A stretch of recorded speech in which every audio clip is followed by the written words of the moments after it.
მამო, დაგლოცეთ. მადი დაზღალობა, დაგლოცეთ მეტო. მამო, თუ შეიძლება, აი, რომ ადამიანებს ძალიან ბევრს აქვს ნერვოზი, პრობლემები აქვს, რაღაც გაჭირვება ვერ გადააქვთ. რისი ბრალი არის და როგორ უნდა უშვენ და დაძლიონ ეს ყველაფერი? როგორც ახალბეძ წერია, დედამიწა არასდროს არ იქნება 60-დან. დედამიწა არის 60-დან გადანილი და ყოფა. და ყველა ადამიანს ქალია, კაცია, ბავშვია, თავისი გასაცილები აქვს და ამ გასაცილების დროს ესე რომ ნერვოში არ გადავიდეს, რა უნდა გავაკეთოთ? უნდა ვიცხოვროთ აღსარებით. აი მე ხომ მონასტერში ვარ და 99 წლიდან აღსარებას ვღებულობ.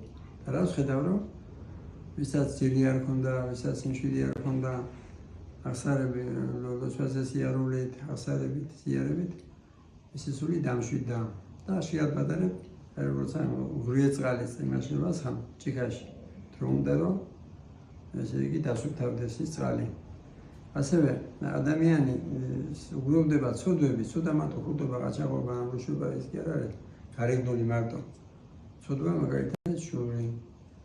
ცოდვა განკითხვა და ესე იგი შურის გამო, განკითხვის გამო გწდება მადი და მადი რო გწდება. მაშინ შენში არა სიმშვიდე, შენში არა სიხარული. ზოგი თავს იკლავს.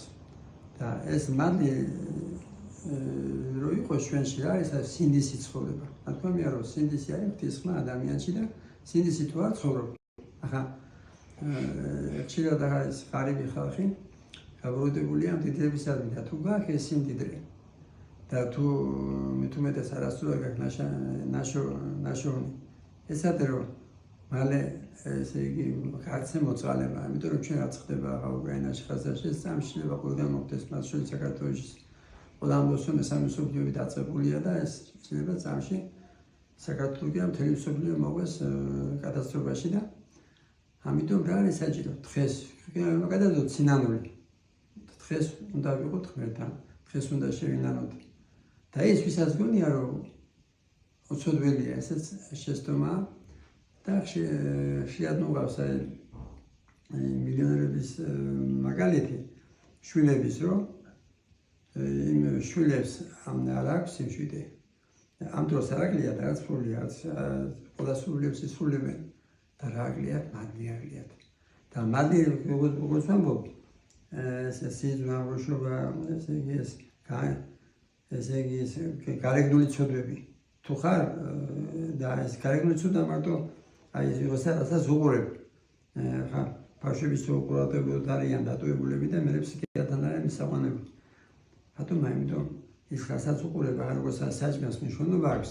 ხდება ამდენი სენსინი რატომ? იმიტომ გემოდის პოდგუდები, ასევე რას უყურებ, რას უსმენს, დიდი მნიშვნელობა აქვს და ამ დროს საჭმელის საშუალება გვაქვს, როცა უსმენ გალობას, როცა ხალხოს სიმღერებს უსმენ, მშვიდდება სული, როცა უსმენ მეტანს პირიქით, ცუდად ხდებიან, ცუდ გადაცემას და რასაც კარგად ცუდი ყურება იქნება და ცუდი საკითხვა იქნება, ცუდი რომანის, ცუდი ფილმის. ის მინდა იმას მე აღსარებას იარებით იმას ვიბრუნებთ და მანდი თუ არის როგორც ვამბობ ადამიანში არის სიხარული, სიყვარული, ეს ამდენი სიზრული საიდან მოდის? იმიტომ რომ ღმერთს არიან დაშორებულები ადამიანები და როცა დაშორებული ადამიანები ღმერთს მარტო უყვარს თანამოაზრეები, უყვარს თანამემამულეები, ტერი ძოს, ამ დროს ზოს კი როგეთო ქრისტიანია სანდესანდას ბიჭებს ზოგი ეზიარება კიდე და სიზრუნით არსებობილი სხვა პოლიტიკური მოსაზრების სხვა ადამიანი და ამ დროს გიწერია როსანტისთვის და თუ მადლია შენში ეს ქრება სიზრუნვილი და გიჩნდება სიყვარული რომ შეაბადარებ შვილის სიყვარული შვილისადმი რაც უნდა ცუდი ყოფარცების იყოს ეს შვილი თუ გინდა სხვა პოლიტიკური მოსაზრების იყოს სიყვარულს ხო არ კარგავს ესაა ბუნდები სიყვარული მაგრამ ღმერთია შენში მაშინ ყველა გიყვარს თავისუფალ ხარ შვილისგან სიზრუნვისგან და გაქვს სიყვარული სიხარული სული წმინდით სული წმინდის მანდი არ მოგაგოთ ღმერთმა მადლობა დიდი მადლობა და მამო